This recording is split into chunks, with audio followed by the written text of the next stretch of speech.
Selamat hari Minggu yang diberkati. Seperti biasa katakan bersama saya orang yang paling disayang sama Tuhan. Saya orang yang dibenarkan karena iman dalam Kristus Yesus. Bilang sama kiri kanan depan belakang, kamu juga. Amin. Sudah siap diberkati Tuhan? Hari ini saya mau mengajak saudara untuk sama-sama belajar dari apa yang Tuhan Yesus katakan. Bukan dari apa yang saya katakan, tapi dari apa yang Tuhan Yesus katakan. Bagaimana seharusnya orang-orang yang hidup di bawah kasih karunia Tuhan memiliki pandangan dan sikap sewaktu kita melihat sesuatu yang buruk terjadi atas orang Kristen yang lain. Ini penting sekali, supaya saudara jangan terus-terusan gosip dan gibah. Kita kan sama-sama belajar dari apa yang Tuhan Yesus katakan, bukan dari apa yang saya katakan. Dan saya percaya saudara pasti sering mendengar orang berkata dan orang bertanya sama saudara, kenapa orang baik hidupnya menderita? Saya melihat ada begitu banyak orang baik hidupnya menderita. Saya percaya tidak ada orang baik yang hidupnya menderita. Amin. Kita tidak pernah tahu dan tidak peduli seberapa baiknya seseorang. Sekalipun kelihatannya baik, kita tidak bermaksud untuk menghakimi mereka. Tetapi terkadang orang berbuat baik untuk maksud dan tujuan yang salah.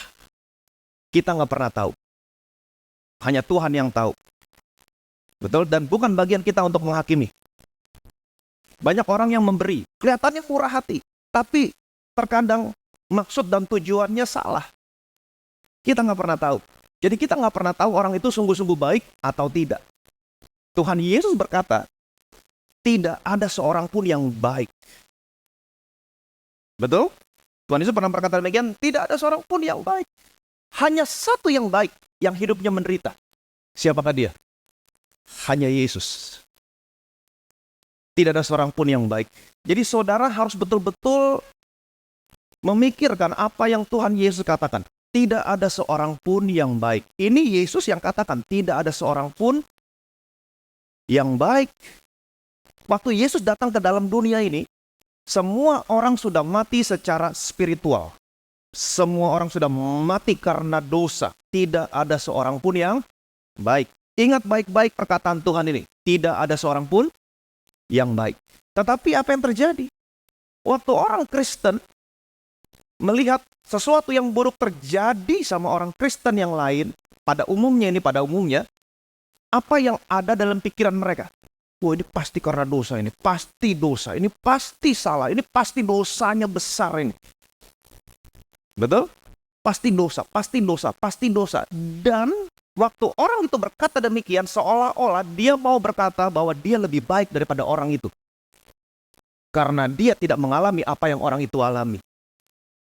Kalau saudara tidak mengalami sesuatu yang buruk, itu semua bukan karena kamu lebih baik. Tapi semua itu karena Lukas pasal 13. Pada waktu itu datanglah kepada Yesus beberapa orang membawa kabar tentang orang-orang Galilea yang darahnya dicampurkan Pilatus dengan darah korban yang mereka persembahkan. Yesus menjawab mereka, sangkamu orang-orang Galilea ini lebih besar dosanya daripada dosa semua orang Galilea yang lain, karena mereka mengalami nasib itu. Tidak, kataku kepadamu, tetapi jikalau kamu tidak bertobat, kamu semua akan binasa atas cara demikian. Di sini diceritakan, datanglah kepada Yesus beberapa orang membawa kabar tentang orang-orang Galilea. Darahnya dicampurkan Pilatus dengan darah korban yang mereka persembahkan. Apa yang terjadi waktu itu? Josephus, seorang ahli sejarah bangsa Yahudi kuno, mengatakan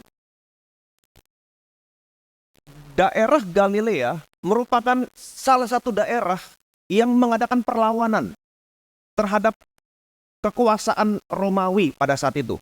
Karena bangsa Yahudi dijajah oleh bangsa Romawi. Galilea merupakan salah satu daerah yang mengadakan perlawanan terhadap kekuasaan Romawi. Dan gubernur di Galilea saat itu adalah Pilatus. Nah, waktu orang-orang Yahudi mau merayakan Paskah, biasanya mereka merayakan Paskah mempersembahkan korban. Sudah sejak zaman Musa diperintahkan oleh Allah. Setiap keluarga mengambil satu domba. Jadi pada waktu itu mereka mau merayakan Paskah. Seperti yang kita tahu, mereka merayakan Paskah dengan membawa korban. Pilatus sudah berpesan. Jadi waktu mereka mau merayakan Paskah, Pilatus berpesan kepada serdadu-serdadunya. Nanti kalau mereka keluar merayakan Paskah membawa korban, waktu mereka keluar, bunuh mereka semua. Dan darahnya campur dengan darah korban yang mereka bawa.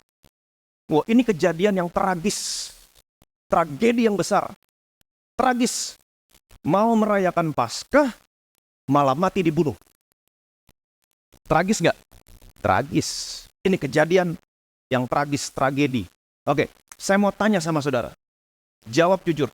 Apa yang ada dalam pikiran saudara waktu saudara melihat orang Kristen yang lain mati sebelum waktunya dengan cara yang tragis, mengenaskan? Misalnya kecelakaan, mati dibunuh. Apa yang ada dalam pikiran saudara? Jujur. Pada umumnya orang Kristen akan berpikir, wah ini pasti dosa ini. Pasti ada dosa ini dosanya gede nih. Betul? Ini pasti karena dosa, ini pasti karena dosa. Dan waktu dia berkata demikian, seolah-olah dia mau berkata, dia lebih baik daripada orang itu. Kenapa? Karena dia tidak mengalami nasib yang demikian.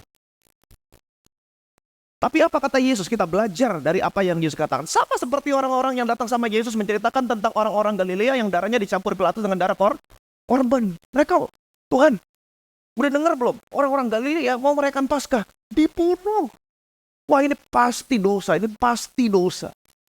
Dan waktu mereka berkata demikian sama Tuhan, mereka nggak nyadar, seolah-olah mereka mau berkata, saya lebih baik daripada orang itu. Karena saya tidak mengalami nasib yang demikian. Tapi apa kata Tuhan? Kamu pikir orang-orang Galilea ini yang dibunuh Pilatus, yang darahnya dicampur dengan darah korban, dosanya lebih besar apa dari dosa semua orang Galilea yang lain? Karena mereka mengalami nasib yang demikian. Tuhan berkata, tidak, kataku. Jadi bukan karena dosa. Pikiranmu salah. Bukan karena dosa. Tetapi jika kamu tidak bertobat, kamu semua akan binasa dengan cara yang demikian. Kata bertobat di sini, metanoia, apa artinya? Change of mind. Perubahan pikiran. Kamu pikir orang yang mengalami nasib demikian dosanya lebih besar dari dosa orang Galilea yang lain termasuk kamu? Tidak. Tidak, kataku. Tapi kalau kamu nggak rubah pikiranmu, dikit-dikit lihat orang kena musibah, ini pasti karena dosa. Dikit-dikit lihat orang Kristen mengalami sesuatu, ini pasti karena dosa. Kalau kamu nggak rubah pikiranmu, kamu akan binasa dengan cara yang demikian. Kenapa? Kalau kamu mengukur seseorang mengalami sesuatu yang buruk karena dosa, ingat apa yang Tuhan Yesus katakan. Tidak ada seorang pun yang baik. Enggak ada seorang pun yang baik. Kalau kamu mengukur dengan cara itu, dan ingat, karena tidak ada seorang pun yang baik. Kalau kamu nggak rubah pikiranmu, kamu juga akan binasa dengan cara yang demikian. Sesungguhnya Tuhan mau kasih tahu, kalau kamu tidak mengalami ini semua, itu semua karena kasih karuniaku. Amin. Kalau kamu tidak mengalami ini semua karena kasih karunia. Kalau selalu lihat konteksnya, kita harus selalu baca konteksnya. Kalau saudara baca terus ayatnya, saudara akan menemukan di situ Tuhan menangisi kota Yerusalem. Yerusalem. Sesungguhnya aku mau mengumpulkan kamu seperti induk ayam mengumpulkan anak-anaknya di bawah sayapnya. Tapi kamu tidak mau. Kalau hal itu tidak terjadi sama kamu, itu semua karena kasih karunia. Dan akulah kasih karunia itu. Sesungguhnya Tuhan mau berbicara demikian sama mereka. Akulah kasih karunia itu. Kalau saja kamu percaya aku adalah Mesias. Kalau saja kamu percaya, aku datang untuk menyelamatkan kamu. Kalau saja kamu percaya, aku datang untuk memproteksi kamu. Kamu tidak akan mengalami yang demikian. Ini konteksnya. Itu sebabnya tadi saya katakan kalau saudara baca terus ayatnya, di akhir pasal ini saudara akan menemukan Yesus menangisi kota Yerusalem. Yerusalem, Yerusalem. Aku mau melindungi kamu, mengumpulkan kamu seperti induk ayam, mengumpulkan anak-anaknya di bawah kepak sayapnya. Tetapi kamu tidak mau. Yesus mau melindungi mereka. Mereka nggak mau. Yesus mau menyelamatkan mereka. Mereka tolak. Mereka menyerahkan Yesus karena dengki, kata Alkitab. Waktu Pilatus memeriksa Yesus, Pilatus tidak menemukan kesalahan apapun sama Yesus. Nggak menemukan kesalahan apapun. Waktu Pilatus berkata kepada bangsa Israel, aku tidak menemukan kesalahan apapun atas orang ini. Saudara tahu apa yang mereka katakan? Enyahkan dia, salibkan dia. Haruskah aku menyalibkan rajamu? Kami tidak punya raja selain daripada kaisar. Wow. Apa yang harus dilakukan kepada orang ini? Aku tidak menemukan kesalahan. Biarlah darahnya ditanggungkan atas kami dan atas anak-anak kami. Yesus mau melindungi mereka. Tapi waktu mereka berkata demikian, secara simbolik, mereka menolak sayap induk ayam yang turun mau melindungi mereka. Mereka tolak. Serta apa yang terjadi sama mereka? Waktu mereka berkata, kami tidak punya raja selain daripada kaisar. Selama 2000 tahun, mereka ada di bawah kekuasaan dari satu kaisar ke kaisar yang lain. Tapi oleh karena kasih karunia Tuhan, tahun 1948, mereka dikumpulkan kembali menjadi satu bangsa. Betul? Tetapi hari ini mereka tetap tidak bisa melihat apa yang saudara lihat. Mereka masih dibutakan. Tapi kita tahu, nanti Yesus datang yang kedua kali, mereka semuanya dipulihkan. Betul? Yesus datang untuk menyelamatkan mereka, tapi mereka menolak. Itu sebabnya keselamatan sekarang beralih kepada saudara, kepada saya. Yesus datang untuk memproteksi mereka, mereka tolak. Itu sebabnya sekarang Yesus memproteksi saudara. Waktu Yesus memproteksi kita, kabar baiknya, Yesus memproteksi saudara, memproteksi saya seperti induk ayam melindungi anak-anaknya di bawah kepak sayapnya. Yang percaya boleh bilang amin. Amin. Semua karena kasih karunia. Mazmur 91 ayat 1 sampai dengan 4. Perhatikan baik-baik. Orang yang duduk dalam lindungan yang maha tinggi dan bermalam dalam naungan yang maha kuasa akan berkata kepada Tuhan, tempat perlindunganku dan kubu pertahananku, Allahku yang kupercayai. Sungguh, dialah yang akan melepaskan engkau dari jerat perangkap burung, dari penyakit sampar yang busuk. Dengan kepaknya ia akan melindungi engkau, dan di bawah sayapnya engkau akan berlindung. Kesetiaannya ialah perisai dan pagar tembok. Sungguh dialah yang akan melepaskan engkau dari jerat perangkap burung, dari penyakit sampar yang busuk. Dengan kepaknya ia akan melindungi engkau. Yesus menangisi kota Yerusalem. Kenapa? Karena mereka menolak. Yesus berkata, aku mau melindungi kamu, mengumpulkan kamu seperti induk ayam mengumpulkan anak-anaknya di bawah kepak sayapnya. Tapi mereka tolak.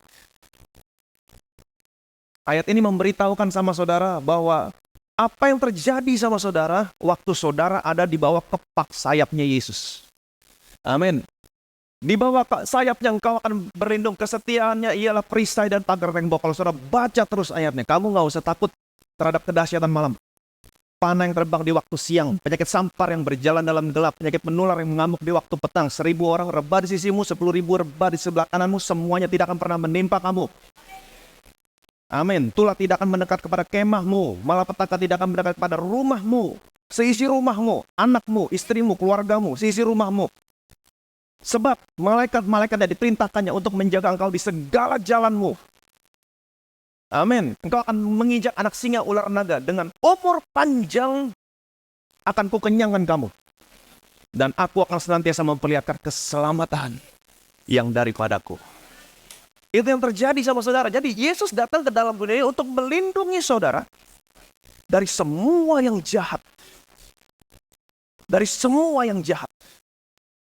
Kenapa ada yang jahat? Ingat, dunia ini adalah dunia yang sudah jatuh. Ada begitu banyak kekuatan jahat. Tetapi saya punya kabar baik. Sekalipun saudara dan saya hidup dalam dunia yang sudah jatuh, saudara tetap bisa menemukan tempat perlindungan yang sempurna yang namanya Yesus. Yang percaya boleh bilang amin. Katakan bersama saya ada di bawah kepak sayapnya Yesus. Saya aman, terpelihara sempurna. Amin. Ayat berikutnya, perhatikan baik-baik. Saya baca ulang lagi tadi. Pada waktu itu datanglah kepada Yesus beberapa orang yang membawa kabar tentang orang-orang Galilea yang darahnya dicampurkan Pilatus dengan darah korban yang mereka persembahkan. Yesus menjawab mereka, "Sangkamu orang-orang Galilea ini lebih besar dosanya daripada semua orang Galilea yang lain karena mereka mengalami nasib itu? Tidak, kataku. Tetapi jikalau kamu tidak bertobat." Jadi orang ini datang dengan kata lain mau mengatakan, oh ini pasti dosa nih orang Galilea. Pasti dosa ini pasti dosa. Disebut Tuhan berkata, kalau kamu nggak bertobat, kalau kamu nggak rubah pikiranmu, setiap kali ngelihat orang, sesuatu yang buruk terjadi atas orang, dan kamu berpikir, ini pasti dosa, ini pasti dosa. Kamu akan binasa dengan cara yang demikian. Jadi mulai hari ini, stop. Kita tahu bagaimana orang-orang yang hidup di bawah kasih karunia harus memiliki pikiran, pandangan. Kalau sampai sesuatu yang buruk terjadi atas orang lain, saudara harus tahu bagaimana pandangan yang harus saudara miliki. Bukan karena dosa. Kenapa? Kenapa bisa sesuatu yang buruk terjadi? Ingat, karena kita hidup dalam dunia yang sudah jatuh. Ada begitu banyak kekuatan jahat. Tetapi kalau saudara hari ini aman, sehat, terpelihara sempurna, itu semua karena kasih karunia. Amin. Jadi jangan lagi tunjuk-tunjuk dosa orang lain. Kalau saya menunjuk dosa orang lain depan saudara, terkesan saya mau kelihatan lebih benar daripada orang itu di depan saudara. Betul? Jadi kalau orang yang suka tunjuk-tunjuk dosa orang lain itu, dia mau membuat kesan dia lebih baik daripada orang itu di depan saudara. Betul nggak? Kenapa pada diam? Itu sebabnya orang paling senang ngomongin dosa orang lain. Orang paling senang ngomongin skandal. Semakin besar skandalnya, semakin enak ngomonginnya. Kenapa bisa begitu ya? Nggak habis pikir. Ngapain kamu pikirin habis-habisan? Nggak ada kerjaan. Seharusnya ingat apa yang Tuhan katakan. Karena kita hari ini belajar dari apa yang Tuhan katakan. Tidak ada seorang pun yang baik. Jadi seharusnya saudara rendah hati dan bersyukur. Tuhan, kalau hal itu tidak menimpa saya, itu semua karena kasih karunia Tuhan. Aku bersyukur. Dan saudara tinggal doakan orang itu. Selesai. Jangan dipanjang-panjangin. Duduk sama-sama ngomongin habis-habisan. Berbahagialah orang yang tidak duduk dalam kumpulan pencemooh, tetapi yang kesukaannya adalah firman Tuhan. Daripada gibah, mendingan renungkan firman Tuhan. Kalau saudara ngomongin orang tanpa saudara sadari, saudara sama seperti orang-orang Farisi yang sedang melempari batu kepada perempuan yang sedang berbuat zina. Beda aja batunya. Kalau itu batu beneran. Kalau ini batu dari... Maksudnya ngomongin orang ini batu nih keluar nih, sedang lemparin batu sama orang. Kita nggak pernah tahu. Orang-orang seperti ini kita nggak pernah tahu kenapa mereka bisa ada dalam keadaan demikian. Tapi yang kita tahu ini semua karena kasih karunia Tuhan. Kalau bukan karena kasih karunia Tuhan, bisa saja, saudara mengalami nasib yang sama seperti perempuan itu. Bisa aja. Kita dilahirkan di tengah-tengah keluarga yang tidak bahagia. Orang tua kita bercerai sejak kita kecil. Betul? Bisa aja. Itu loh. Kemudian kita dititipin sama orang. Sejak kecil, karena dititipin sama orang, kita mengalami pelecehan seksual dari kecil. Traumatis sampai besar terus menerus. Awalnya traumatis. Tapi pada akhirnya menjadi sesuatu yang ketagihan. Kita nggak pernah tahu. Itu sebabnya berakhir kepada kehidupan yang seperti itu. Tapi kalau hari ini kamu boleh ada sebagaimana kamu ada, itu semua karena kasih karunia Tuhan. Jadi sebelum kita menghakimi orang lain, sebelum kita mengkritik orang lain, sebelum kita merasa diri kita lebih baik daripada orang lain, ingat perkataan Tuhan, enggak ada seorang pun yang baik. Enggak ada seorang pun yang baik. Kita semua butuh kasih karunia dari seorang juru selamat yang namanya Yesus Kristus. Dan puji Tuhan, hari ini kita ada di bawah kasih karunia. Yang percaya boleh bilang amin. Amin. Ayat keempat, ayat yang kelima. Hari ini saudara lebih diam. Atau sangkamu ke-18 orang yang mati ditimpa menara dekat Siloam lebih besar kesalahannya daripada kesalahan semua orang lain yang diam di Yerusalem? Tidak, kataku kepadamu, tetapi jikalau kamu tidak bertobat, kamu semua akan binasa dengan cara yang demikian. Atau sangkamu ke-18 orang yang mati ditimpa menara dekat Siloam lebih besar kesalahannya daripada kesalahan semua orang yang lain yang diam di Yerusalem? Tiba-tiba menara jatuh, ketimpa, mereka semua mati. Tragis. Apa yang ada dalam pikiran saudara kalau saudara melihat orang-orang Kristen yang lain mengalami nasib yang demikian? Pada umumnya, ini pasti dosa, ini pasti dosa. Tuhan kumpulin orang-orang dosa, Tuhan tiban. Betul? Dan Tuhan bilang, tidak. Kalau kamu nggak rubah pikiranmu, kamu akan binasa dengan cara yang demikian. Kenapa? Nggak ada semua yang baik. Nggak ada seorang pun yang baik. Kenapa? Kenapa mereka bisa mengalami nasib yang demikian? Karena dunia ini, dunia sudah jatuh. Semua orang bisa mati kapan saja. Tapi kalau hari ini saudara masih tetap hidup, tetap sehat, itu semua karena kasih karunia Tuhan. Ada begitu banyak kekuatan jahat dalam dunia ini yang menginginkan saudara dan saya mati. Ada begitu banyak. Tapi kalau hari ini kamu boleh ada sebagaimana kamu ada hari ini, sehat, kuat, diberkati, itu semua karena kasih karunia Tuhan. Jadi seharusnya saudara rendah hati dan berkata, Tuhan, kalau itu tidak menimpa saya, itu semua karena kasih karunia Tuhan. Aku bersyukur Tuhan, itu semua karena kasih karunia. Jadi stop membanding-bandingkan. Stop. Stop merasa dirimu lebih benar daripada orang lain. Stop. Nggak ada yang bilang amin. Stop membanding-bandingkan, stop merasa dirimu lebih baik daripada orang lain. Stop. Kalau kamu lebih baik daripada orang lain, puji Tuhan. Kalau hari ini saudara merasa lebih baik daripada orang lain, puji Tuhan. Itu semua karena kasih. Tapi kalau saudara merasa belum lebih baik daripada orang lain, minta kasih karunia Tuhan. Supaya kasih karunia Tuhan mengubahkan kamu. Dan pada akhirnya kamu bisa menjadi sama seperti Yesus. Disempurnakan terus. Amin. Jadi ingat baik-baik, kita butuh kasih karunia Tuhan dalam hidup ini. Seberapa banyak saudara butuh kasih karunia Tuhan dalam hidup ini? Seberapa banyak? Banyak orang yang berkata, wah kita lakukan bagian kita Pak. Biar selebihnya Tuhan yang lakukan. Saudara kasih sisa sama Tuhan.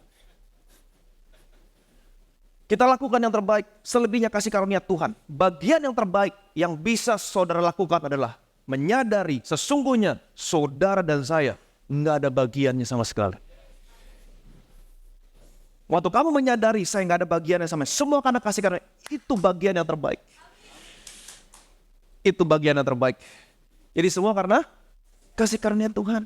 Jadi mulai hari ini tinggalkan semua kekuatan manusia dan mulai beralih kepada kasih karunia Tuhan. Kasih karunia Tuhan sanggup memberikan kepada saudara apa yang dunia nggak bisa berikan. Saudara masih ingat waktu bangsa Israel mau makan burung puyuh di padang gurun? Masih ingat?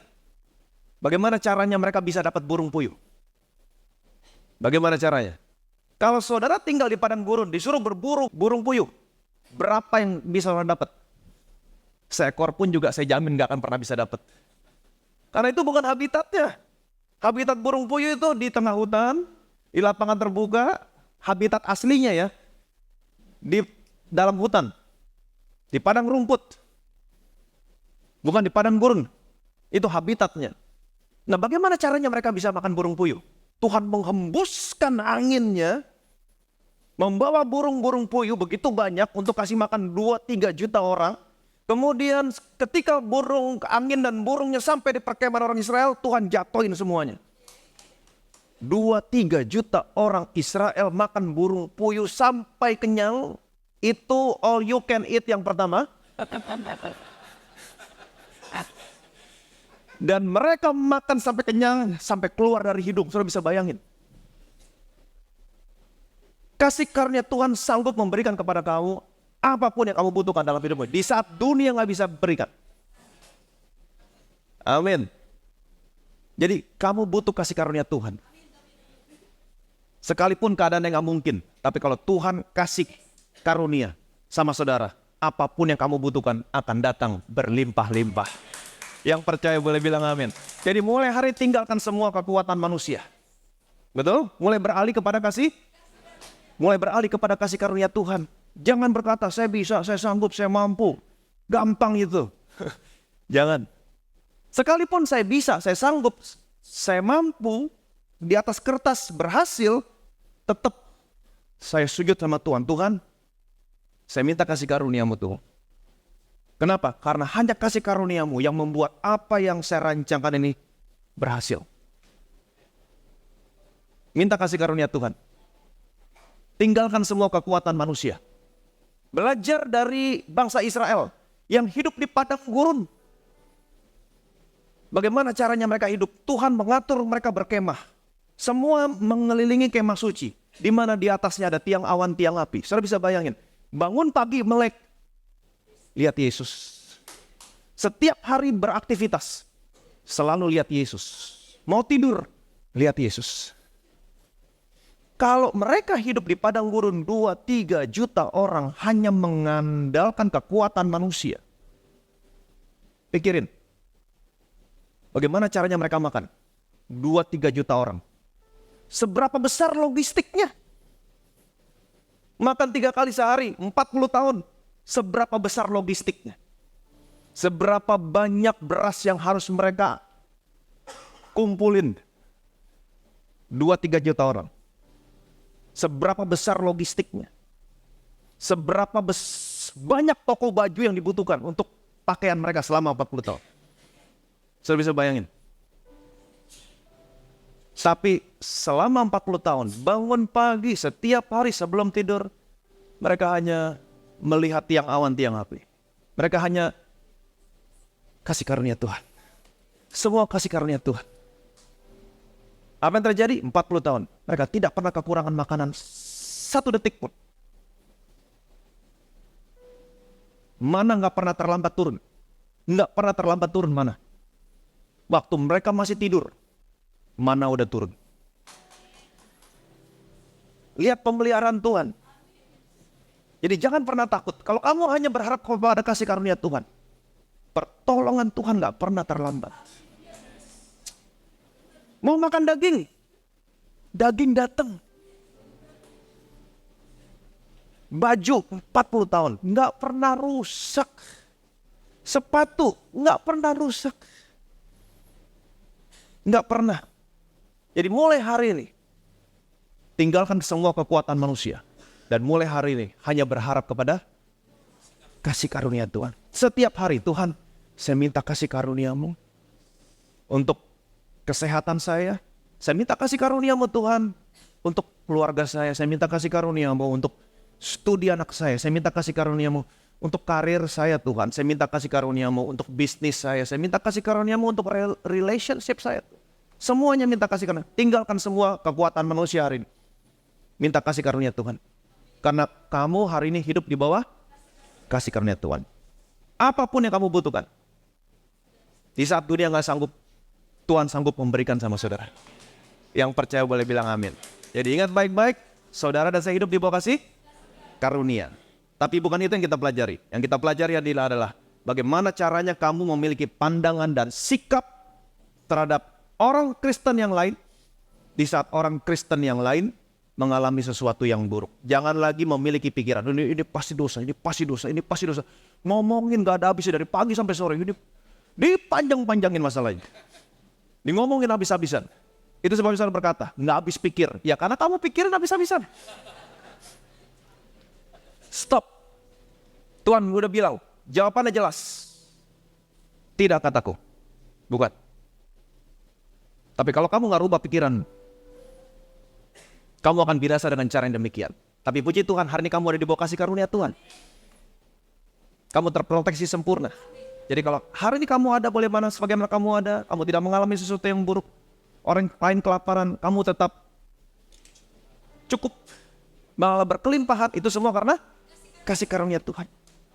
Jadi kalau kita lihat orang lain mengalami sesuatu yang buruk, doakan orang itu, supaya orang itu juga mengenal kasih karunia Tuhan, mengenal Yesus, dan saudara yang tidak mengalami hal itu, mengucap syukur.